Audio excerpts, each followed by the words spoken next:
ಇಷ್ಟೊಂದು ಜಾತಿ ಮಾತಾಡಿದ್ದು ನಾನು. ಈ ನವೆಂಬರ್ ಅಂದ್ರು ಈಗ ಡಿಸೆಂಬರ್ ಬಂತು. ಆಯ್ತು, ನಾ ಹೇಳಿದ್ನಲ್ಲ, ಯಾವ ಕ್ರಾಂತಿನ ಆಗಲ್ಲ, ನಮ್ಮ ರಾಜ್ಯದಲ್ಲಿ ಶಾಂತಿ ಇದೆ.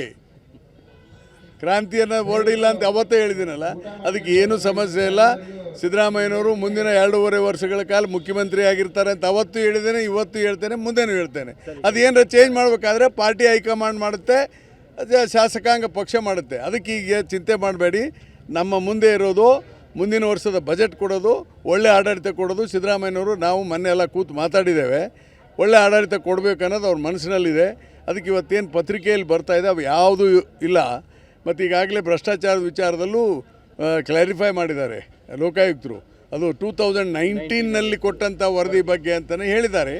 ಅದಕ್ಕೆ ಇದು ಅನಾವಶ್ಯಕವಾದ ಇದನ್ನು ಮಾಡೋದು ಬೇಡ. ಒಳ್ಳೆ ಆಡಳಿತ ಕೊಡಬೇಕು. ಅದಕ್ಕೆ ಸಿದ್ದರಾಮಯ್ಯ ನೇತೃತ್ವದಲ್ಲಿ ನಮ್ಮ DK ಶಿವಕುಮಾರ್ ಅವರ ಅಧ್ಯಕ್ಷತೆಯಲ್ಲಿ ನಾವೆಲ್ಲರೂ ಸೇರಿ ಒಂದು ಒಳ್ಳೆ ಆಡಳಿತವನ್ನು ಕೊಡ್ತೇವೆ. DK ಶಿವಕುಮಾರ್ ಸಂಪುಟದಲ್ಲಿ ಮಂತ್ರಿ ಆಗಲ್ಲ, ಅದನ್ನ ಅವ್ರಿಗೆ ಬಿಟ್ಟಿದ್ದಪ್ಪ, ನಾನೇನು ಮಾಡಲಿ ಅದಕ್ಕೆ. ಮಂತ್ರಿ ಅವ್ರು ಆಗಲ್ಲ ಅಂದರೆ DK ಶಿವಕುಮಾರ್ CM ಆಗಲಿ ಅಂತ. ಆಗಲಿ, ಏನು ತಪ್ಪಿದೆ? ನಾನು ಆಗಲಿ ಅಂತ ಹೇಳ್ತೀನಲ್ಲ.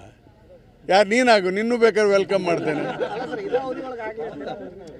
ಅದು ನೋಡಿ, that is to the legislature party and party high command. ಅವ್ರು ಇದಾವ ಆಗ್ತಾರೆ. ಪಾರ್ಟಿ ತೀರ್ಮಾನ ಮಾಡಿದರೆ, ಶಾಸಕರು ತೀರ್ಮಾನ ಮಾಡಿದರೆ ಆಗಲಿ. ಈಗ ನಾನು ಆಗ್ಬೇಕಂತೀನಪ್ಪ, ನಾನು ಮಾಡಿದ್ರೆ ನಾನು ಆಗ್ತೇನೆ. ಅಷ್ಟೇ ಹೇಳಿದ್ದೀನಲ್ಲಿ. ನೀನು ಎಷ್ಟು ಸರಿ ಹೇಳ? ಲಿಂಗಾಯತ ಕೋಟಾದಲ್ಲಿ ನಾನು ಯಾಕೆ ಆಗಬಾರ್ದು? ನಾನು ಲಿಂಗಾಯತ್ ಜಾತಿ ಕೋಟ ಹಿಡಿದು ಮಾತಾಡ್ತಾ ಇಲ್ಲ. I am also eligible. You are eligible. Everybody is eligible. ನೋಡೋಣ ಏನಾಗಿದೆ. ಸೋದರಿ ಸಿದ್ದರಾಮಯ್ಯನವ್ರು ಇಳಿಬೇಕಲ್ಲ ಮೊದಲು. ಅವ್ರು ಇಳಿತಾ ಇಲ್ಲ. Thank you.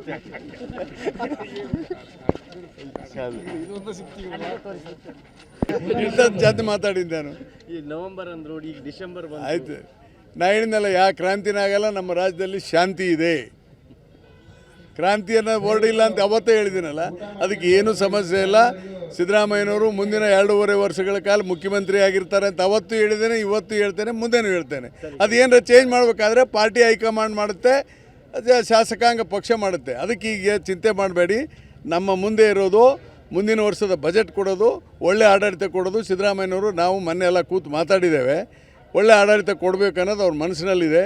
ಅದಕ್ಕೆ ಇವತ್ತೇನು ಪತ್ರಿಕೆಯಲ್ಲಿ ಬರ್ತಾ ಇದೆ ಅವು ಯಾವುದೂ ಇಲ್ಲ. ಮತ್ತು ಈಗಾಗಲೇ ಭ್ರಷ್ಟಾಚಾರದ ವಿಚಾರದಲ್ಲೂ ಕ್ಲಾರಿಫೈ ಮಾಡಿದ್ದಾರೆ ಲೋಕಾಯುಕ್ತರು. ಅದು 2019ನಲ್ಲಿ ಕೊಟ್ಟಂಥ ವರದಿ ಬಗ್ಗೆ ಅಂತಲೇ ಹೇಳಿದ್ದಾರೆ.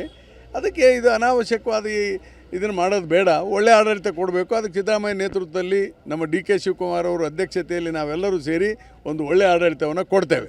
DK ಶಿವಕುಮಾರ್ ಸಂಪುಟದಲ್ಲಿ ಮಂತ್ರಿ ಆಗಲ್ಲ, ಅದನ್ನ ಅವ್ರಿಗೆ ಬಿಟ್ಟಿದ್ದಪ್ಪ, ನಾನೇನು ಮಾಡಲಿ ಅದಕ್ಕೆ. ಮಂತ್ರಿ ಅವ್ರು ಆಗಲ್ಲ ಅಂದರೆ DK ಶಿವಕುಮಾರ್ CM ಆಗಲಿ ಅಂತ. ಆಗಲಿ, ಏನು ತಪ್ಪಿದೆ? ನಾನು ಆಗಲಿ ಅಂತ ಹೇಳ್ತೀನಲ್ಲ. ಯಾರು ನೀನಾಗು, ನಿನ್ನೂ ಬೇಕಾದ್ರೆ ವೆಲ್ಕಮ್ ಮಾಡ್ತೇನೆ. ಅದು ನೋಡಿ, that is to the legislature party and party high command. ಅವ್ರು ಇದಾವ ಆಗ್ತಾರೆ. ಪಾರ್ಟಿ ತೀರ್ಮಾನ ಮಾಡಿದರೆ, ಶಾಸಕರು ತೀರ್ಮಾನ ಮಾಡಿದರೆ ಆಗಲಿ. ಈಗ ನಾನು ಆಗ್ಬೇಕಂತೀನಪ್ಪ, ನಾನು ಮಾಡಿದ್ರೆ ನಾನು ಆಗ್ತೇನೆ. ಅಷ್ಟೇ ಹೇಳಿದ್ದೀನಲ್ಲಿ. ನೀನು ಎಷ್ಟು ಸರಿ ಹೇಳ?